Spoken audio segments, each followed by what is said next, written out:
देशासाठी मरू अन देशासाठी जगू, देशासाठी मरू अन देशासाठी जगू, प्रत्येक श्वासात भारताला वंदन करू. स्वातंत्र्याचा नारा आज समंतात घुमू, प्रजासत्ताक दिनांचा मान उंचावू, प्रजासत्ताक दिनाचा मान उंचावू. हॅलो सगळ्यांना, आज 26 जानेवारी आपला प्रजासत्ताक दिन. सर्वांना प्रजासत्ताक दिनाच्या हार्दिक शुभेच्छा.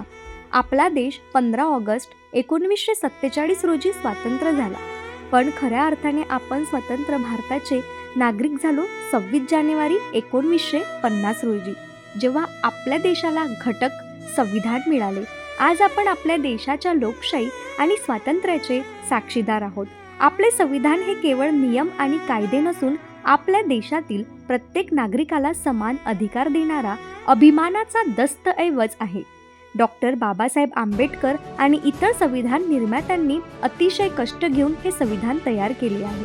प्रजासत्ताक दिन आपल्याला आठवण करून देतो की आपल्या देशात जात, धर्म, पंथ, भाषा या पलीकडे जाऊन आपण एक आहोत.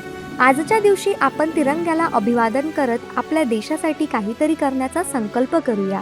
जन गण मन या राष्ट्रगीताचे सूर आपल्याला नेहमी प्रेरणा देतात. आपल्या जवानांनी केलेले बलिदान आपल्याला आठवण करून देतात की आपला देश स्वतंत्र ठेवणे हे आपले कर्तव्य आहे. माझ्या भाषणाचा समारोप करताना मी एवढेच म्हणेल की भारत मातेचे स्वप्न साकार करूया, भारताला प्रगतीच्या शिखरावर पोहोचूया. जय हिंद, जय भारत. धन्यवाद.